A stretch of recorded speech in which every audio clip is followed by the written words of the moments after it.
Welcome to my review of the NEWUKENGWE Engine Pro 2.0. NEWUKENGWE were kind enough to send me the bike to let me review it.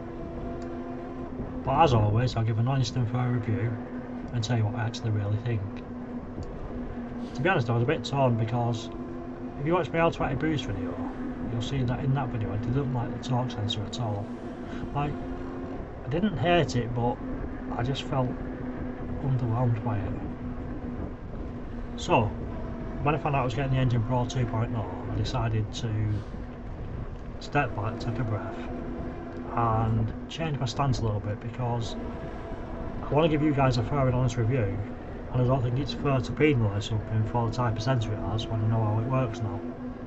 So I was going to give it some slack, well not slack, but I was going to judge it based on the torque sensor rather than judging it based on my experience of cadence sensors, if that makes sense. So, the bike was delivered, and as the guy pulled it off the wagon, I was like, is that my bike? Because usually the boxes are like really big. Now, it wasn't a small box, but compared to the other ones, this was quite a small box, and I was like, have they fit all the bike in there? Now, even though it was a smaller box, it was still pretty heavy. I opened the box, and as usual, like, the packaging was really well done. The bike's completely protected, so well done on that. Now, when I opened the box, it became very apparent why the box was so much smaller, and the reason is because there's more to put on it. Like, my Engine X came almost ready built. There's very few things I had to actually do to it, whereas this, there was a lot more. The rack needed putting on, both mud guards, etc. Like, there was a lot more to do. So basically I had to put on the front wheel, the rear mudguard, the rear rack, the rear light, which all connect together, so it's quite fiddly to do that bit, the pedals, the handlebar stem and the handlebars, and the front light. Now, I'm quite torn on this because as a consumer we all want our bikes fully built, just take it out of the box and off you go. Now, there's always some building to do, but on this one there was a bit more building. Nothing major, nothing complicated, just some fiddly bits. And obviously we'd rather not do that. But the box was quite a bit smaller than the usual ones, and from NEWUKE's point of view, I imagine they can fit a lot more bikes in the same space in a warehouse, which would reduce storage costs, and I guess it reduced the actual sale price of the bike. So I completely get why they do it, and it wasn't terrible to build, it was just more fiddly than previous ones. Like, you don't need to be a bike mechanic to do it, you can just build it yourself. Most people will be able to build it. So I built the bike, got it on charge. This time I got UK plug, so I was really happy. UK bike, UK plug, UK charger, all ready to go. But it wasn't. Now, I don't know why they do it. I assume convenience, because they make a lot of them, so it's easy to just do it all the same way. You put the back brake as the right lever, and in the UK we have it as the left lever, so it needed changing over. Now, if I'm honest, there's a reason why I'm called Noob-Ebike-Guy, because I'm learning this stuff. Like, I've built a few now and I can do some repairs, some adjustments, but I'm still not a bike mechanic by any stretch. And hydraulic brakes kind of are a bit scary to me, because if the fluid leaks out, you then need to bleed the system, and that's stuff I don't know anything about. So I was a bit daunted by changing the brake levers over. I was actually going to ride the bike to Halfords and get them to do it, because I've had bad experiences with hydraulic brakes before. Basically I bought one, took the front wheel off, the lever got pressed while it was in transport, and it messed up the whole thing, so it needed bleeding and all sorts. Like I said, it's beyond what I can do. I don't know how to do that stuff. So I was going to take it to Elvis because it's a brand new bike, lovely bike, and I didn't want to mess it up. Now, when I first got my Engine X, I was in a car park, and as I turned left, I pulled the left lever, which is the front, because I've not changed it over on that at the time, and it locked my front wheel and I fell off because it skidded. So I definitely had to change them over. But I thought, I'll look on YouTube first and see how hard it actually is to do it before I take it to Halfords, because why not try it yourself, right? Because if you get bikes and you have to change them over again, it's better to know how to do it yourself. And it was actually easier than I thought. Basically all you do is there's a rubber cap, you pull that down, you untighten the nut, you slide that down, and the hose literally just pulls out and then clips back in, so it's actually really easy to change. So I swapped them over and now I was ready to go. So I was ready to go, but by the time I built it and charged it, it was gone tea time, so it's not really perfect filming conditions. So review wise I had to wait till the day after, but I had a quick go and initially I was like, quite like this. Like, I do quite like it. So before I carry on, let's have a look at the stuff we got with it and the parts. So in the box you get the bike, obviously, the tools to build it, you get your charger, and the battery usually comes inside the bike, and then you get a little bag with like some spare brake pads and little bits and bobs, which is a nice little touch. One of the first things that I noticed was the hand grips. Now usually on the bikes you get the black rubber one piece hand grips that just slide on. They're very hard to get on and off. But on this, it was the lockable one, so basically you can just unlock the Allen keys, or the Allen nuts, and slide them on and off, which doesn't sound like a big thing, but it's nicer to have. I do really like them. The handlebars on it are 24.5 inches wide, which is a nice size. It's good to control the bike and it's not too wide getting out the door, so I definitely like the size of the handlebars. Now this one doesn't actually come with a bell, it comes with an electric horn, and it's quite nice, to be fair. It's different, but it's nice. Next to the horn you have a throttle, which is a thumb lever, which is automatically set for walking basically. It'll do 4 miles an hour, but when you're on the bike it struggles, like there's no torque in it, so it's not any use apart from as a walking aid. It can be unlocked to make it a proper throttle, but we'll get into that later. Also on the handlebars you have the 8-speed Shimano Alta scale lever. Now usually you get the 7-speed Shimano Tawny ones and they do the job, they're great to be honest, but the 8-speed one does feel a little bit better, which obviously also means that you have on the back wheel the cassette has 8 cogs instead of 7. Now I don't know all the teeth line up or the ratios or anything like that, so I'm not going to start getting into that, but more gears is better, right? The bike comes with 160mm hydraulic brakes. Now I've not really used hydraulic much, and I kind of just thought it just meant they stopped better or stronger, but that's not actually the case. They do stop better and stronger, but there seems to be more control, like a slight touch squeezes it a little bit. It's so much nicer and so much easier than mechanical brakes. There's nothing wrong with mechanical brakes, but we're talking it's a little bit more luxury, and they definitely stop way stronger than mechanical. The only bad thing to say about the brakes is I was messing about with a GoPro and I had one hand on the handlebars and I pressed the back brake and it stopped pretty well, but I wasn't actually ready for it, so I nearly fell off because I wasn't holding with both hands. So yeah, give the brakes the respect they deserve and hold on to the handlebars when you press them. The wheels are 20x4 inch Charian fat tyres, and the rim itself is a one-piece metal alloy. I don't really know what it's made of, but it looks nice. It has front and back metal mud guards, which are nice and wide and do the job. Usually they're a dark black, but on this they've actually matched the paint to the actual bike itself, so matchy is nice. And also on the back of them there's a little NEWUKENGWE logo, which is a nice little touch as well. The seat's nice and padded, really comfortable. I've just done 34 miles on it and felt good, to be fair.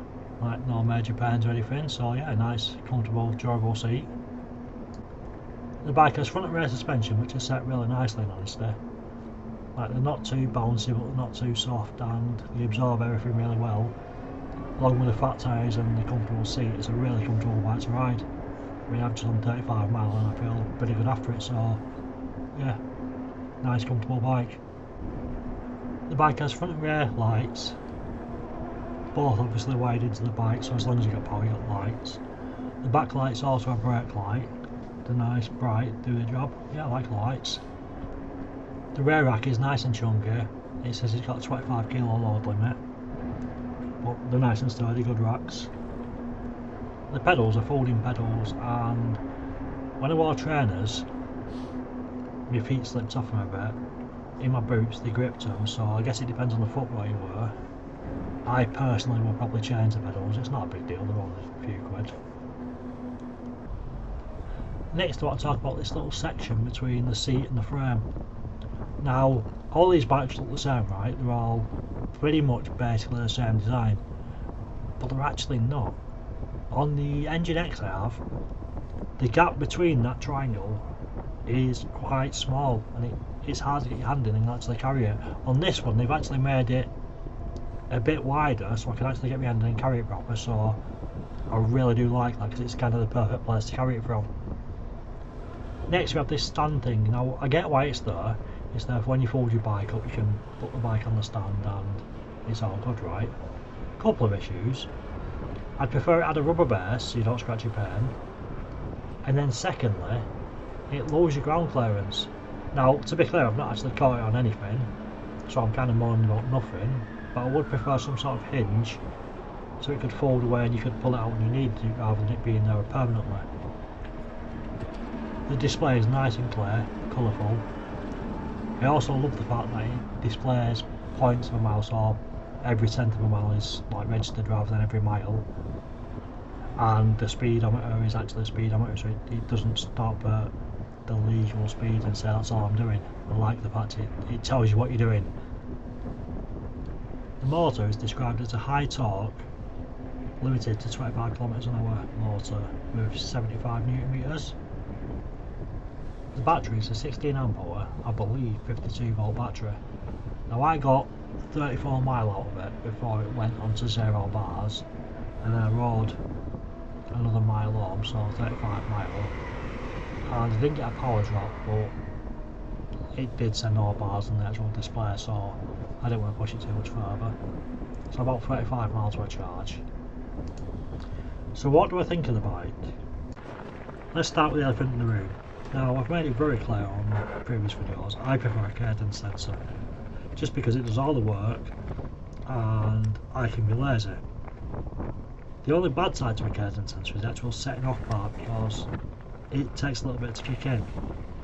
Now a torque sensor doesn't have that problem because it's always there, so it should be better, but on the L20 Boost I don't think it was. It wasn't enough power, and I felt I had to do too much work, and when there was resistance it slowed me down. I was hovering around 13 mile an hour, so it wasn't quite as good as I thought it was going to be. Now on this bike it's nothing like that. Every time I drop power the torque sensor kicked in, give me more power, so like a lot of the time I was doing 16, 17, 18 mile an hour because I was helping it with the pedalling as well. Now I had to do some work because it's a torque sensor and that's how it works, but the reward from that work was brilliant. I had control of the bike. Whenever I wanted it to go faster, it wasn't hard to make it go faster. This is how a torque sensor should be. Like, I'm really impressed with this torque sensor, and I might actually like torque sensors more than cadence sensors now, so I think it's converted me. I don't know how I performed on the hill test regarding time, but it felt good getting up there. It felt like it gave me enough power. It felt nice and easy getting up the hill. I obviously had to pedal because it's a torque sensor. I did have to put in a little bit of effort, but the bike did most of the work quite easily, and I wasn't really tired when I got to the top. I'd say it was probably comparable to the L20 Boost with the boost pressed in, so I'd expect a time similar to that. We'll find out when I do the times. I think 75 Newton is a good power for hills. It's not going to conquer mountains, but hills it's great for. Now I could probably benefit from being less lazy and actually using the gears, but I'm lazy, what do you want? So it's just how it is. Now in fairness, I kept the bike in the fastest gear the entire time, which is also the hardest gear, and I didn't need to change down. The torque sensor on my back, when I wanted to go faster it helped me. I didn't really struggle with it even on the hills. So it'd be easier with the lower gear, but I didn't need it.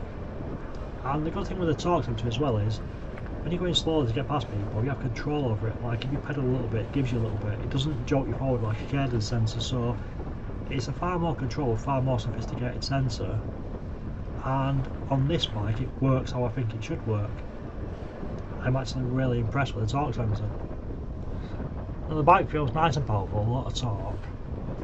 And when you unlock it, it gets even better. When you unlock the L20 boost, it does like 20 mile an hour. So the torque they put in that is took away from the top speed. On this, you've got 75 newton meters of torque, so about the same. But when you unlock it, it does 29 mile an hour, almost 30. It's insane. Now I'm going to say something kind of almost stupid, but it does make sense if you hear me out. The brakes add to the speed. Now what I mean by that is, when I'm doing the hill test, I come back down the hill, the bike goes pretty fast when back on the hill, like reaches like 25-30 miles an hour, and it's also kind of bumpy. Now it feels faster on a less stable bike. Like if the bike's suspension isn't holding to the road, it feels more like as you're going down the hill. The same with the brakes. Like if you press the brakes and it's not slowing down properly, then the speed you're going is reflected by how quickly you can stop, and you're like, well, I need to be going slower because I need control of the bike and be able to stop quicker. With the hydraulic brakes, it stops far quicker and far easier, so you've got more control, so going as fast doesn't feel as dangerous. Does that make sense? Now we're at the point of the video where I asked myself, would I buy this bike? Now compared to the Engine X is £1,000 on NEWUKENGWE's site right now. This is £300 dearer. Now for the £300, you're basically getting some more torque, the torque sensor itself, and hydraulic brakes. So is that worth the £300 extra? Now I think it is. I would genuinely, if you give me the chance now to buy the Engine X at £1,000 and this bike at £1,300, I'd buy the Engine 2.0 all day. Like, I'm in love with this bike. This is actually going to replace my Engine X. I'm going to sell my Engine X, and this is my new bike to replace it. I actually really like the bike. Now, if you are buying this bike on one of NEWUKENGWE's website, my discount code will give you £100 off, which is NEG 100 off. So you get it for 1200 quid then, which is even better. I have to say, so far, this is easily the best e-bike I've rode. Easily. Now I'm not saying it's the best e-bike in the world, but it is the best one I've ridden. Now I have to address another elephant in the room, if I'm honest, because I don't want any miscommunication. Now, I really like this bike. I really like it. But from my viewer's perspective, I don't want you to think that I've just got this bike given to me and I'm going, oh, it's brilliant because it's a free bike and I want to be nice to anyone. It's not that at all. If this bike was terrible, I would genuinely tell you it's terrible, but this is a bike that I absolutely love. I'm getting rid of my Engine X. This is my new favourite bike and I highly recommend it. Like, I love this bike. Another quick disclaimer is, I'm not going to say this is NEWUKENGWE's best bike. Even though it's my favourite so far, I haven't actually tested the new ones they've brought out with anti-theft technology and apps and higher torques. They've brought out some quite good bikes with some exciting features, to be honest. Now, I'm not saying I'm getting them and I'm not saying I'm not, but watch this space because I hope to review some of them in the near future, and we'll see if the Engine Pro 2.0 is still my favourite, but right now, I love this bike. So if you've made it this far, thank you for watching. I really hope I've helped you decide whether you want this bike or not. Highly recommend it. If you like the content I'm making, please like, follow and share. I don't know why I keep saying follow, I should be saying subscribe because that's actually what it is on YouTube. But you know what I mean. If you have any questions or stuff you want to say, put it in the comments. I always try and get back to you all. So again, thank you for watching, and I'll see you in the next video.